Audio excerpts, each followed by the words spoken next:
चलो बच्चों, let's read the question. The question से single choice type question. Which of the following move two molecules in opposite directions across the membrane?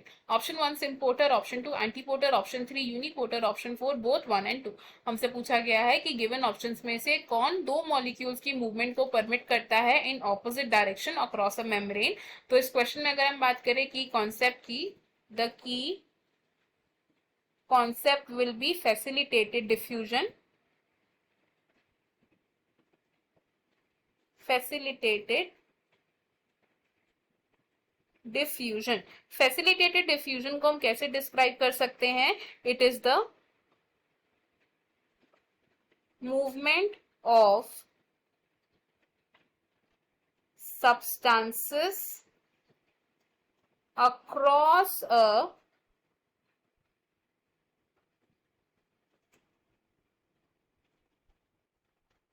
semi-permeable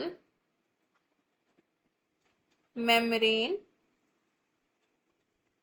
with the help of carrier proteins. तो इस तरीके की diffusion में क्या होता है, कुछ कैरियर प्रोटीन मॉलिक्यूल सब्सटेंसेस की मूवमेंट को परमिट करते हैं अक्रॉस अ मेम्ब्रेन. अगर हम एक डायग्राम की तरीके से देखें तो ये क्या है, this is a semi permeable membrane.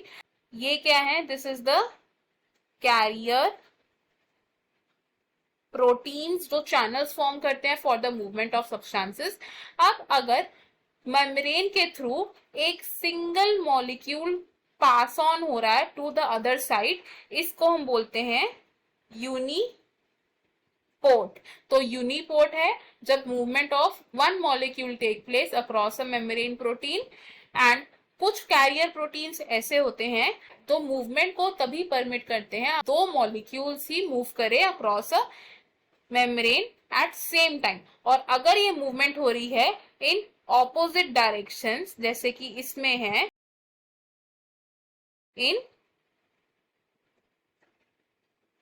Opposite directions, तो इस तरीके की मूवमेंट को हम क्या बोलते हैं, इसे हम बोलते हैं एंटी पोर्ट. और अगर सब्सटेंसेस की मूवमेंट हो रही है at the same time in one direction, यानी कि दोनों मॉलिक्यूल्स एक ही डायरेक्शन में मूव कर रहे हैं इन सेम डायरेक्शन, तो उसे हम क्या बोलते हैं, इट इज कॉल्ड सिम्पोर्ट. तो हमने यहां से क्या देखा, अगर कैरियर प्रोटीन्स के through one molecule pass on हो रहा है तो उसे हम बोलेंगे यूनिपोर्ट. अगर दो मॉलिक्यूल्स पास हो रहे हैं इन ऑपोजिट डायरेक्शन तो उसे हम बोलते हैं एंटीपोर्ट. एंड सेम डायरेक्शन में अगर दो मॉलिक्यूल्स पास कर रहे हैं तो उसे हम बोलते हैं सिम्पोर्ट. तो अगर हम अपने ऑप्शंस देखें तो इनमें से क्या दो मॉलिक्यूल्स की मूवमेंट को परमिट करता है in opposite direction, it is option 2 which says antiporter. Option 1 wrong हो जाएगा बिकॉज सिम्पोर्टर परमिट करेगा movement of two molecules in same direction. Option 3 भी रॉन्ग हो जाएगा बिकॉज यूनिपोर्टर परमिट करेगा movement of only one molecule across a membrane. And option 4 भी wrong होगा. इस क्वेश्चन में हमारा जो फाइनल आंसर है it is option number 2. I hope you have understood it well. Best of luck. Thank you.